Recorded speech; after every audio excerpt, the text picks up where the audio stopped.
Tamil cinema நேயர்களுக்கு ஒரு சூப்பரான செய்தி வந்திருக்கு. அது என்னன்னு பார்த்தீங்கன்னா, நடிகை ராஷ்மிகா மந்தனா வந்து சென்னையில் வந்து குடியேற போகிறாங்களாம். சென்னை வாசி ஆகிறாரா ராஷ்மிகா மந்தனா? புஷ்பா, டியர் காம்ரேட், கீதா கோவிந்தம், வாரிசு இந்த திரைப்படங்கள் மூலிமா ரசிகர்களை வந்து ரொம்பவே ரசிக்கப்பட்டு, அதாவது நேஷனல் கிரஷ் அப்படின்றதே ஒரு ராஷ்மிகா வந்து ஒரு அடைமொழியை கொடுத்துருக்காங்க.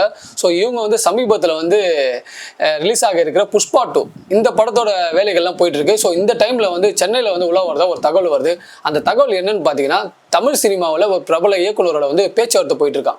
அதாவது தமிழ் படத்தில் வந்து டைரக்ட் தமிழ் படத்தில் வந்து நடிக்க போகிறாங்களாம். சென்னையில் ஓஎம்ஆர் பகுதியில் ஒரு உலகத்தரம் வாய்ந்த ஒரு அப்பார்ட்மெண்ட்டை வாங்க போகிறாங்களாம்.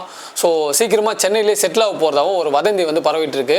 புஷ்பா திரைப்படத்தோட வெற்றியை தொடர்ந்து இந்திய சினிமாவில் பல முன்னணி நடிகர்களோட நடிச்சிட்டு வராங்க. ஸோ இந்திய சினிமாவில் ஒரு டாப் ஹீரோயினாகவே இருந்துட்டு வர ராஷ்மிகா வந்து சென்னையில் செட்டில் ஆகிறது வந்து அவங்களோட கெரியரோட வளர்ச்சிக்கு வந்து ஒரு பக்கம் வந்து ஒரு ஹாப்பினஸான ஒரு க்ரோத்தான விஷயமா இருந்தாலும், ஒரு பக்கம் வந்து ரசிகர்கள் வந்து ஒரு சூப்பரான ஒரு சந்தோஷமான விஷயம்னு சொல்லலாம். ராஷ்மிகா மந்தனா தற்போது சென்னையில் தான் இருக்காங்களா? தமிழ் சினிமாவில் நிறைய படங்கள் நடிக்க போகிறாங்களா? சென்னையிலே செட்டில் ஆக போகிறாங்களா? இந்த மாதிரி செய்திகள் வந்து வந்துட்டு இருக்கு. ஸோ இந்த செய்திகள்லாம் உண்மையானா கண்டிப்பாக அவங்க கெரியருக்கு வந்து ஒரு பெரிய வந்து ஒரு வளர்ச்சின்னு சொல்லலாம். இவ்வளோ நேரம் இந்த வீடியோ பார்த்த எல்லாருக்குமே ரொம்ப நன்றி.